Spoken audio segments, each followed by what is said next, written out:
those. So it would be very strange if I told you guys that for this Fun Deck Friday I was going to be covering Karacontroli. But it's a strange case where it's both a control deck and an OTK deck. In this build, you play a lot like at a slower pace. It's more about gaining card advantage and making boards that are harder for your opponent to break or interact with, and then eventually just overwhelming them. But you can play a couple of games that are pretty fast, so this is the Karacontroli build that I came up with not too long ago. It's not necessarily a bad deck, it's just it plays with cards that are like not free, so it doesn't really have a great shot of doing well in this format, but try it out if you want. I'm going to go through the deck list pretty quickly. 3 Karacontroli Merchant. This is your Stratos for the deck, but it can also search your Rhoda, which is a little bit redundant, or your 6 Samurai United, which is your main way of gaining card advantage. Like that little like net of searching. And then you have 3 Karacontroli Kamachi. This is your double summon guy. This will make sure that you can go into your synchros and stuff like that. It's the 3-star tuner. The main control play of the deck is to go Kamachi into the Merchant and search out either another Kamachi, an Anatomy, or just another Karacontroli dude, and then make a Notaria Beast, which can be pretty hard for your opponent to get control of the board after that. Then you play 3 Soldier, it's Mystic Tomato, it's not that great. And then you play 2 Karacontroli Quick. This guy will special summon from the graveyard. He's pretty decent, but you have to set up your graveyard first, which is kind of the thing. And then we play 1 4-star tuner guy, and then 1 3-star tuner guy that changes battle position when it's summoned. So that can generally do some pretty cool stuff. Like, I'm considering upping this guy to 2, but for now 1 is fine, because drawing him is pretty bad. Play 1 Redox, 2 Tin Goldfish, and 1 Genix Neutron, which will add normally Kamachi to your hand, because that's how like most of your plays happen, are through Kamachi.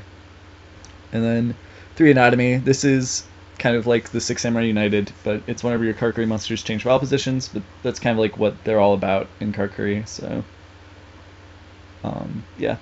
And then 3 Karacontroli Cash, which is just change the battle position of a Karacontroli monster and then add another level 4 or lower Karacontroli monster to your hand. And then Mind Control, because you play a lot of tuners. Book of Moon to disrupt things. Soul Charge, because even though this isn't like the throw up on the board sort of Karacontroli build, you will still get a lot of stuff into the graveyard, and you can make some pretty cool combos. Then 3 MST and 2 Lance. The Lance is in here instead of like a Night Beam or something, because killing things with Quick is pretty important. Then we play 3 Emptiness, and then we play the Summon Stoppers and Warning, Bottomless, and Compulse, and then 2 Wiretap, so that you don't die immediately to Burning Abyss, I suppose. These are just kind of alternatives. You can play like Machina in this deck, and it's pretty decent. And you can play like Bulb. I wouldn't suggest playing high number of plants in this deck, but generally just Bulb is okay, or like maybe Dandelion, but once you get into like Spore and like Lone Fires, that generally becomes a little bit too much. Since we are playing Tin Goldfish and we are playing quite a few level 4s, I decided to put an Exoton, Gigagant, and Abyss Dweller. They're all pretty good. You do get the 500 boost if you have Tin Goldfish underneath, so don't forget that, because that can be relevant sometimes. And then Exoton has like good clearing effects, and X is good. 2 Notaria Beast, you do go into this fairly often. This is like your big play is going Kamachi and then Merchant, so you will make generally all of your 5s in a game. So Double Beast is a little bit better than the Hyper Librarian or the Cataster in this format, in my opinion. So, and then Armades is pretty decent. It'll come up pretty often that this card is good.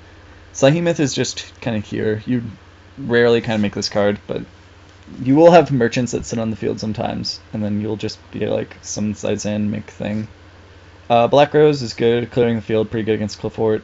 Yazi can't target, that's pretty decent. So like Kamachi, this guy, and they don't fire like, you can generally do some pretty cool things against Burning Abyss.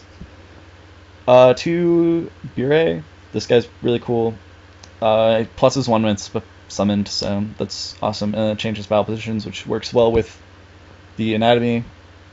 And then Stardust Dragon and Scrap Dragon and 1 Burrito. This is a little bit harder to make because this is normally not made through Kamachi, but Tin Goldfish, Saizon is a burrito, and this guy is also pretty cool. You get to draw cards whenever your card carrying monsters change battle positions, so that's pretty awesome.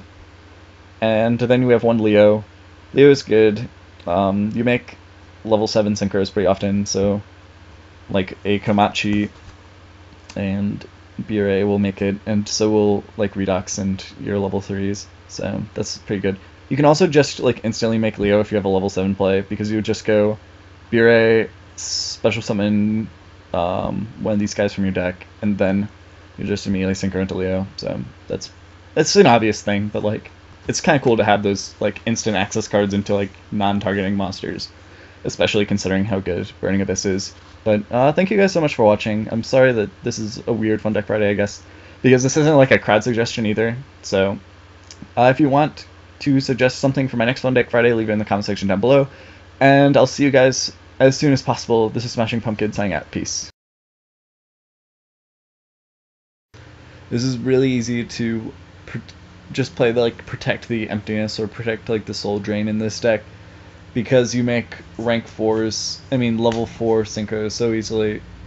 Level 4 synchros, oh my lord.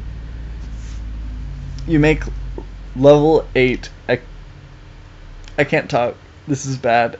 You make level 8 synchros pretty often. It's not very hard in this deck. So playing Protect the Emptiness isn't that hard.